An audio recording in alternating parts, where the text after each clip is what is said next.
দর্শক, অবশেষে বহুল আকাঙ্ক্ষিত জুলাই ঘোষণাপত্র আমরা ঘোষণা শুনলাম। প্রফেসর ইউনূস ঘোষণা করলেন, অঝোরধারায় বৃষ্টি ঝরল এবং সেই বৃষ্টিকে মহান সৃষ্টিকর্তার আশীর্বাদ মেনে নিয়ে, আশীর্বাদ ভেবে সেই আশীর্বাদের কথা উল্লেখ করেই প্রফেসর ইউনূস ঘোষণাপত্র পাঠ করলেন। এই আয়োজনের সবথেকে গুরুত্বপূর্ণ দিক সেটা দেখা গেছে, এই আয়োজনটা শুরু হয়েছে, অনেক বিতর্ক ছিল এই সরকার এবং এই সরকার সংশ্লিষ্ট বৈষম্য বিরোধী আন্দোলন, ৭১-এর সঙ্গে ২৪-এর তুলনা করা, এরকম অনেক বিতর্ক ছিল। তার মাঝেও এই আয়োজনটা জাতীয় সঙ্গীত দিয়ে শুরু হয়েছে। প্রফেসর ইউনূস জাতীয় সঙ্গীত দিয়ে শুরু করেছেন এবং জাতীয় সঙ্গীতের সময় সবাই যারা উপস্থিত ছিলেন তারা সবাই দাঁড়িয়ে শ্রদ্ধা জানিয়েছেন। তখনও বৃষ্টি হচ্ছিল, ছাতা মাথায় দেখা গেছে। বৃষ্টিতে ভিজে ভিজেই এই কাজটা করেছেন। বৃষ্টি কেন হঠাৎ করে আজকে আসলো সেটা হয়তো দুই দল দুই ধরনের ব্যাখ্যা দেবে। এনসিপি এবং সরকার পক্ষ বলবে এটা মহান সৃষ্টিকর্তার আশীর্বাদ, আর যারা আওয়ামী লীগের লোকজন তারা বলবে আল্লাহর অভিশাপ নেমেছে। আবার কেউ কেউ কাব্যিক ভাষায় বলবেন যে ৫ আগস্ট প্রকৃতিও কাঁদল, প্রকৃতিও একচোট চোখের পানি ঝরালো। এরকম অনেক কথাই আসবে। যাই হোক, চলে যাই প্রধান উপদেষ্টার ঘোষণাপত্র, জুলাই ঘোষণাপত্র পাঠে। জুলাই ঘোষণাপত্রে আমরা কি পেলাম, নতুন কি পেলাম, কিংবা জুলাই ঘোষণাপত্র আদৌ কেমন হওয়া উচিত ছিল, এরকমই কি হওয়া উচিত ছিল নাকি অন্যরকম হতে পারত? জুলাই ঘোষণাপত্র থেকে আমরা কোনো ম্যাসিভ ইনফরমেশন পেলাম কিনা, কিংবা জুলাই ঘোষণাপত্র যেভাবে এনসিপি কিংবা বৈষম্য বিরোধী আন্দোলনের স্টেক হোল্ডাররা চাইছিল সেরকমটা হলো কিনা, রাজনৈতিক দলগুলো কি ভাবছে জুলাই ঘোষণাপত্র নিয়ে, রাজনৈতিক দলগুলোর বক্তব্য কি, রাজনৈতিক দলগুলো কি আগে থেকে এই ঘোষণাপত্র পড়েনি, তারা কি আজকেই প্রথম শুনলো, নাকি আগে থেকে পড়েছে, তারা তাদের মতামত জানিয়েছে, আজকে বিভিন্ন ধরনের নাটক মঞ্চস্থ করলো তারা, সেগুলো নিয়ে একটা ব্যাখ্যা বিশ্লেষণ করার চেষ্টা করব। জুলাই ঘোষণাপত্র থেকে আমরা আদতে কি পেলাম? দর্শক, থাকবেন পলিটিক্স টিভির নিয়মিত আয়োজনে।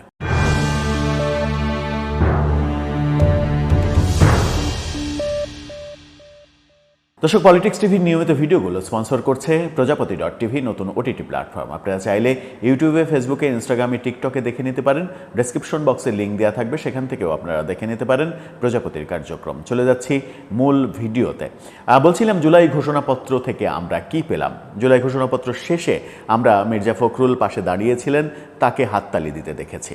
তার মানে মির্জা ফখরুলের এটা পছন্দ হয়েছে। যদিও বিএনপির দলীয় অবস্থান পরবর্তীতে চেঞ্জ হয়ে যেতেও পারে, এরকম দৃশ্যও আমরা দেখতে পারি। কারণ রাজনীতিতে আসলে কখনো সৌজন্যতা দেখাতে হয়, কখনো ফরমাল কথা বলতে হয়, সেরকমটা আমরা দেখি।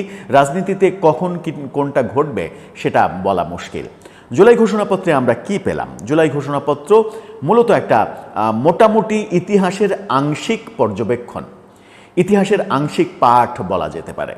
জুলাই ঘোষণাপত্র শুরু হলো, খুবই ভালো লেগেছে শুনে, সেটা হচ্ছে মহান মুক্তিযুদ্ধের কথা দিয়ে শুরু করেছেন প্রফেসর ইউনূস, যেটা খুবই ভালো একটা দিক যে মুক্তিযুদ্ধকে ওন করে মুক্তিযুদ্ধের কথা দিয়ে শুরু করেছেন তিনি। তারপর থেকে যেটা হয়েছে সেটা হচ্ছে যে জুলাই ঘোষণাপত্রে পুরোটাই বঙ্গবন্ধু থেকে শুরু করে আওয়ামী লীগ পর্যন্ত, শেখ হাসিনার আওয়ামী লীগের বিরুদ্ধেই তো মূলত এই সরকার, কিংবা আমরা যারা আওয়ামী লীগের বিরুদ্ধে কথা বলার চেষ্টা করি কিংবা আওয়ামী লীগকে ফ্যাসিস্ট হিসেবে তাড়িয়ে দিয়েছি, তাদের মূল অভিযোগটা তো শেখ হাসিনার বিরুদ্ধেই হওয়ার কথা। শেখ হাসিনার বিগত 15 বছরের শাসন, বিশেষ করে শেষের 10 বছরের শাসন নিয়েই আপত্তির জায়গাটা।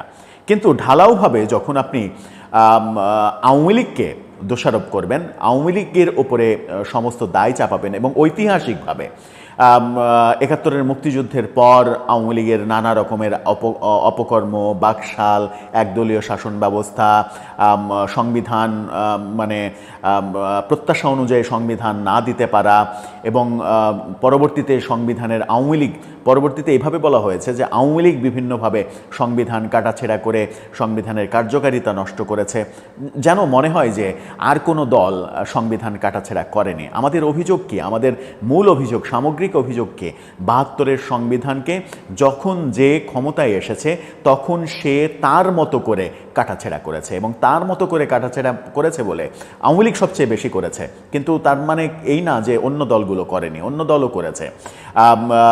ধর্মনিরপেক্ষ একটা সংবিধানকে ধর্মাশ্রয়ী সংবিধানে পরিণত করেছে কেউ কেউ, সেই দৃশ্যও তো আমরা দেখেছি। কিন্তু এই কাটাছেঁড়া করা সংবিধানের দায় শুধু ঐতিহাসিকভাবে যদি আপনি শেখ হাসিনাকে দেন তাহলে এটা ইতিহাসের ভুল ব্যাখ্যা হবে। ইতিহাস বলছে যে এই কাটাছেঁড়ার কাজটা যখন যে ক্ষমতায় এসেছে তার মতো করে করেছে, আমরা সেই ঘটনাটা দেখেছি। ইতিহাসের অনেক কিছু বলা হয়েছে এই সংবিধানে, এই মানে এই জুলাই ঘোষণাপত্রে ইতিহাসের অনেক কিছু বলা হলো, কিন্তু ৭৫-এর ৭ নভেম্বর বিপ্লবের কথা বলা হলো, সিপাহী জনতার বিপ্লবের কথা বলা হলো। ৭৫-এর 15 আগস্ট কিন্তু এই ঘোষণাপত্রে আসেনি। তার মানে হচ্ছে যে ইতিহাসে ৭৫-এর 15 আগস্ট বলে কোনো কিছু ঘটেনি। তারপরে একটু স্কিপ করা হলো, তারপরে ৮০-র দশকে স্বৈর শাসনকে তার মানে সামরিক স্বৈর শাসনকে তাড়িয়ে ৯০-এর গণ অভ্যুত্থান, সেটা বলা হলো। মানে অর্থাৎ ৭৫-এর ৭ নভেম্বর বিপ্লব এবং সংহতির কথা বলে, বিপ্লবের কথা বলে বিএনপিকে এক ধরনের খুশি করা হলো, এবং তারপরে আবার ৮০-র দশকে এসে সামরিক স্বৈরতন্ত্রের বিরুদ্ধে যে কথা আন্দোলন, দীর্ঘ আন্দোলন করা বলা হলো। ৯০-এর স্পেসিফিক বলা হয়নি, দীর্ঘ আন্দোলন। তারপরে ৯০-এর স্বৈরাচার পতনের মাধ্যমে ৯১ নির্বাচনের মাধ্যমে গণতন্ত্রে ফেরা, অর্থাৎ ৯১ বিএনপি ক্ষমতায় এসেছিল, তার মাধ্যমে যে গণতন্ত্রে ফেরা সেই কথা এসেছে। তারপরে এসেছে আবার শেখ হাসিনার আমল, 3টা নির্বাচন পরপর, অগ্রহণযোগ্য নির্বাচন, গুম খুন, এরকম নানা, মানে শেখ হাসিনার বিরুদ্ধে যত অভিযোগ সেই অভিযোগের ব্যাপারগুলো এসেছে। এই ব্যাপারগুলো এসেছে যেহেতু এটা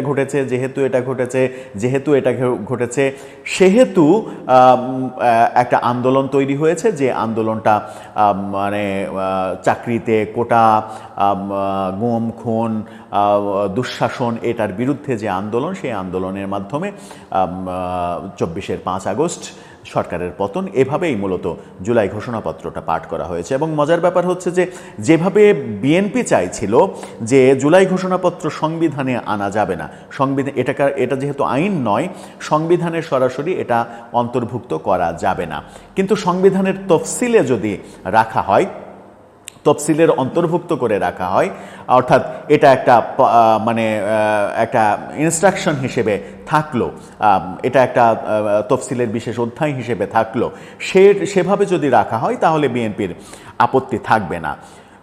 প্রধান উপদেষ্টা আমরা দেখলাম যে সেটাই ঘোষণা করলেন, যে এই ঘোষণাপত্রকে, এই ঘটনাবলীকে সংবিধানের তফসিলে পরবর্তীতে সংসদের মাধ্যমে সংবিধান সংশোধনী যখন হবে তার তফসিলে এটাকে অন্তর্ভুক্ত করা। তার মানে হচ্ছে যে মোটা দাগে বলা যায় যে বিএনপি এটাতে খুশি হয়েছে, কিন্তু জামাত কি খুশি হয়েছে, এনসিপি কি খুশি হয়েছে, সেটা একটা বড় প্রশ্ন। জামাতের একজন নেতা, টপ নেতা, তিনি তাৎক্ষণিক প্রতিক্রিয়ায় বলেছেন গণমাধ্যম যে এই ঘোষণাপত্রে তিনি হতাশ, এখানে প্রত্যাশা অনুযায়ী কিছুই আসেনি, অনেক কিছু চেয়েছিলেন। এবং মজার ব্যাপার যেটা একটা বলেছেন সেটা হচ্ছে যে যারা শহীদ হয়েছে তাদের বিভিন্ন উপাধি দেওয়ার কথা ছিল, কিন্তু সেটা দেয়া হয়নি। এবং তিনি এটাও উল্লেখ করেছেন মুক্তিযুদ্ধে বিভিন্ন উপাধি যে দেয়া হয়েছে, মুক্তিযুদ্ধের শহীদদের বিভিন্ন উপাধি দেওয়া হয়েছে, তেমনি এই শহীদদের বিভিন্ন উপাধিতে ভূষিত করার কথা ছিল, যেটা হয়নি। তার মানে কি এই সরকার মুক্তিযুদ্ধের সঙ্গে ২৪-এর আন্দোলনটাকে গুলিয়ে ফেলবে, এটাই তারা চায়? মানে মুক্তিযুদ্ধে যেভাবে বীর শ্রেষ্ঠ, বীর বিক্রম, বীর প্রতীক, বীর উত্তম এরকম খেতাব দেওয়া হয়েছিল, সেরকম খেতাব এখন দিতে হবে এটাকে। তার মানে যে মুক্তিযুদ্ধ যেন একটা অবহেলিত ব্যাপার হয়ে যায়, মুক্তিযুদ্ধ যেন গুরুত্বহীন ব্যাপার হয়ে যায়, সেই কারণেই এখানে বীর শ্রেষ্ঠ, বীর বিক্রম, বীর উত্তম কিংবা নতুন কোনো শব্দের মাধ্যমে এই উপাধি দিতে হবে। এই প্রসঙ্গ জামাত চাইছে বলে মনে হয়েছে, এবং তারা তাদের চাহিদা হয়তো সরকারের কাছে ব্যক্ত করেছে, কিন্তু সেই চাহিদা পূর্ণ হয়নি, তেমন অনুভূতি তিনি ব্যক্ত করেছেন। এনসিপির অবস্থান কি সেটা এই ভিডিও যখন করছি তখন পর্যন্ত আমরা নিশ্চিত নয়, অন্যান্য দলের অবস্থান কি নিশ্চিত নয়। কিন্তু ব্যাপার যেটা সেটা হচ্ছে যে এই যে ইতিহাসের আংশিক বর্ণনা, জুলাই ঘোষণাপত্রে ইতিহাসের যে আংশিক বর্ণনা এবং মানে মোটামুটি একটু জাম করে করে ইতিহাসের বর্ণনা, এই ইতিহাসের বর্ণনা এবং এই বর্ণনাকে জুলাই ঘোষণাপত্র বলা, এটার মাধ্যমে জাতি নতুন কিছু পেল কি?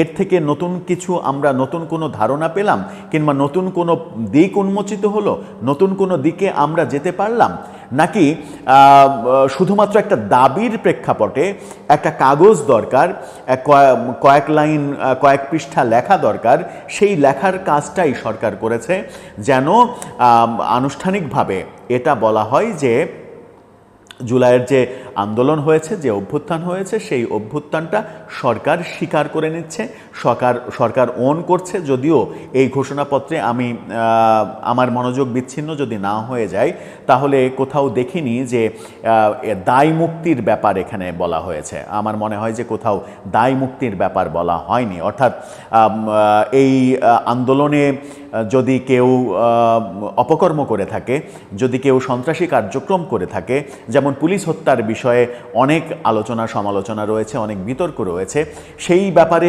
আলোচনা হচ্ছিল যে পুলিশ হত্যা, বিভিন্ন ভবনে আগুন দেয়া, বিভিন্ন স্থাপনায় আগুন দেয়া, সেই ব্যাপারগুলোতে থানায় আগুন দেয়া, জেলখানা লুটপাট করা, যত কার্যক্রম হয়েছে সেইগুলো বিরুদ্ধে যেন কোনো বিচার প্রক্রিয়া না হয়, সেই কারণে এক ধরনের দায় মুক্তি দেওয়ার প্রসঙ্গ কিন্তু অনেক দিন থেকেই আলোচনায় ছিল, কিন্তু সেরকম দায় মুক্তির ব্যাপারে এই ঘোষণাপত্রে আমরা পাইনি।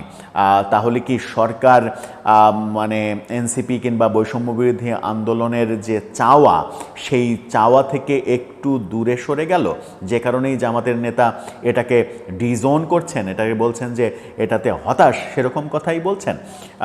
মনে হয় এটা নিয়ে সামনে আরও কিছু ঘটতে পারে, যেটা আমরা আগে মনে করেছি যে এটাতে বেশ কিছু দল, বিএনপি সহ বেশ কিছু দল অখুশি হতে পারে। সেখানে আমরা দেখছি যে উল্টো চিত্রটাই এখন হতে বসেছে, অর্থাৎ বিএনপিই খুশি হবে, অন্য কিছু রাজনৈতিক দল এখানে কিংবা অন্য কোনো স্টেক হোল্ডাররা এখানে অখুশি হতে পারে। এরকম ঘটনা আমরা খুব দ্রুত দেখলেও অবাক হব না। শেষ পর্যন্ত এই ঘোষণা হলো যখন, তখন আমরা হাসনাত, সার্জিস, তাসনিম, যারা নাসিরউদ্দিন পাটোয়ারি, তাদেরকে এই আয়োজনে দেখলাম না। যারা কিনা হাসনাত, সার্জিস, যারা কিনা জুলাই অভ্যুত্থানের অগ্রভাগে ছিলেন, যারা অনেক মানে গলা ফাটানো চিৎকার দিয়েছেন, তাদের সম্মুখভাগের নেতৃত্বের অন্যতম দুইজন অংশীদার, সেই অংশীদাররা এই ঐতিহাসিক সময়ে উপস্থিত থাকলেন না। তারা জরুরি রাষ্ট্রীয় কাজে কক্সবাজার সফর করলেন এবং যুক্তরাষ্ট্রের সাবেক রাষ্ট্রদূত পিটার হাসের সঙ্গে গোপন বৈঠকে মিলিত হলেন। হয়তো সেখানে রাষ্ট্র গঠনের কোনো প্রক্রিয়া নিয়েই তারা আলোচনা করেছেন যে অভ্যুত্থানের 1 বছর তো হলো, আগামীতে রাষ্ট্র গঠন কোন প্রক্রিয়ায় হতে পারে, সেটাই হবে।